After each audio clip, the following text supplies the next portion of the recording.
Hello everyone, this is the FIDE Master of Santagati, and in this video I will comment a game that I played in the Amantea International Tournament in Calabria in Italy against the FIDE Master Thibaut Luis. I played with white and I played d4 and he played the front, so e6, d4, d5, knight d2. It's my first time that I played this move in a tournament, knight d2. It's an interesting idea, move the knight here to defend d4. I usually play knight c3. The difference is that for black it's possible to play with c5 sometimes if you play knight d2, but knight d2 is more flexible in order to play c3 maybe in the future, so there is this difference maybe. And you played the knight c6.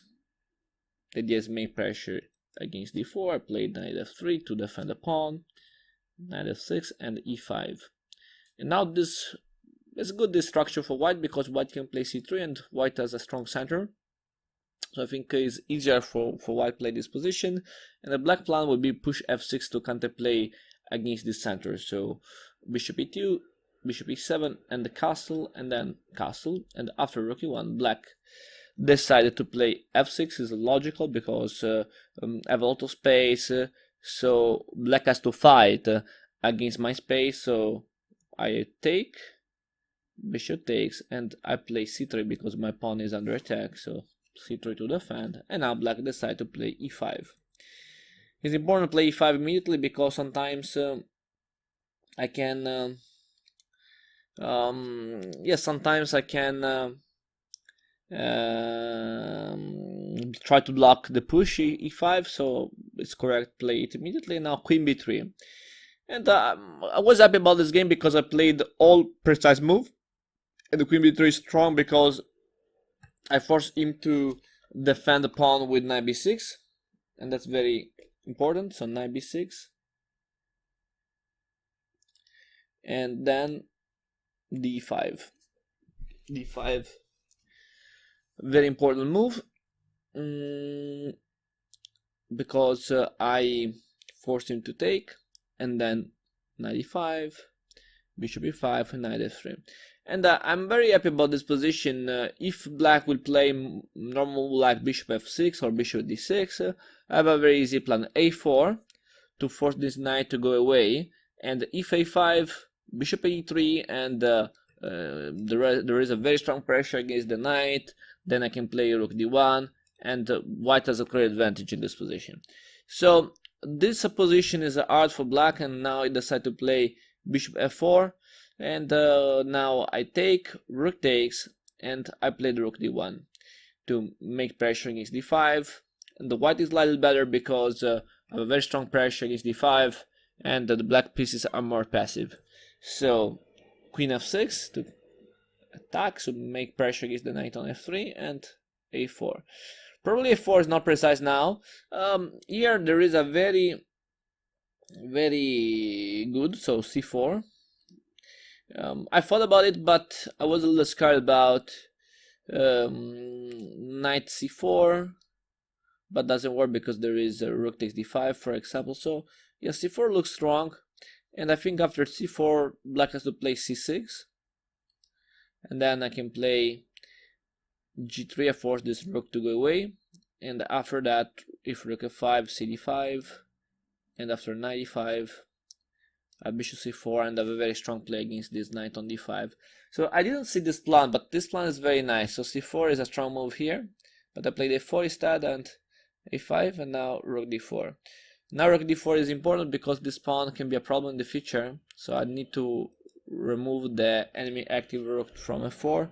So rook d4, and after that bishop d7, and now bishop b5. I like to trade a lot bishop because, for example, if bishop takes b5, there could be an idea, take with the queen, and you see there is a very big problem for the knight. Always b7 is under attack, always d5 is under attack, so this knight will be blocked on b6, and white is much better here. So I decide to play rook f3. Maybe it's not the best move, but maybe an idea could be bishop h3, very nice for him. But after rook e3, in position, white is slightly better, not a great advantage for white, but slightly better for white this position. And he played the rook f3, decided to sacrifice the exchange, and then bishop h3. But I can defend playing bishop f1. Bishop takes f1, rook takes f1, and my position is well, safe, we can say, yeah. So c5, and now after c5 we must think, because c5 is a key move. So I mean, my move is a key move after c5, because I have two options. Probably the best move is rook g4 in order to keep the advantage of the exchange, but I thought it could be okay for me go give back the exchange to have a good endgame, so I decided to play rook d5. Why this? Because I calculated that after knight d5 and queen d5, this endgame should be a victory for me, because after queen f7, rook d1, and the queen d5, rook d5, I saw that this endgame is very strong for me, and after, for example, b6, I can go with the king on f1, on e2, on d3, on c4, on b5, and this endgame is winning for white, I think. Or I thought it in the game, and I think I'm right. So after c5, rook d5, it played the c4. Okay, c4 is a mistake. I think it's not useful because I can simply play queen d1, queen g6, king h1, and after knight d5, my position is improved because this pawn on c4 is useful for me. Is an extra weakness for black. So queen f7, rook d1, important, and now rook f8. I think rook f8 is another mistake, because now for me it's very easy win this game. I try the queen. If king takes, I can play rook d7 and I win the pawn. So you must play rook f7, rook d8, and I trade all the pieces, and now I have a game in which white is up a pawn with the also an electric king. So this game is over. So king g2, king e7, king g3, king d6, king f4, and I improve my king, and I stop the black plan. The black plan is going this way to have counterplay, but my king can simply stop it. So g5, h3, okay, maybe. And now the very funny thing is that I can always lose a tempo here, and when black will move the king, I will win the pawn. So the game is a victory for white. He tried to do the last trick. Now if I take now, there is stalemate.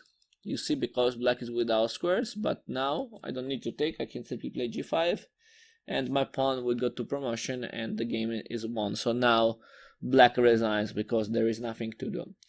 I like this game because it's very interesting, especially if we connect this game with the end game. So what I did in this game, for example, I developed the pieces in a good way. I took a good position in the middle game, and then I made pressure against d5. He was a little scared about this pressure. At the other hand, he decided to sacrifice the exchange, and now the purpose is go in a winning endgame, and I can do that here after c5, rook d5. Very nice. And then you saw it, and that's very, very nice. Okay, thank you for watching this video. See you for the next. If you have questions, feel free to comment. So see you soon. Bye.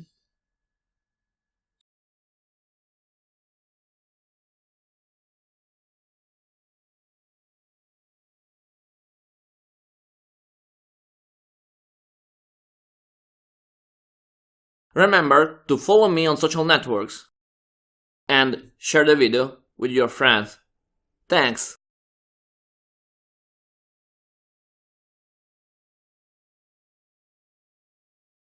Remember to follow me on social networks and share the video with your friends. Thanks!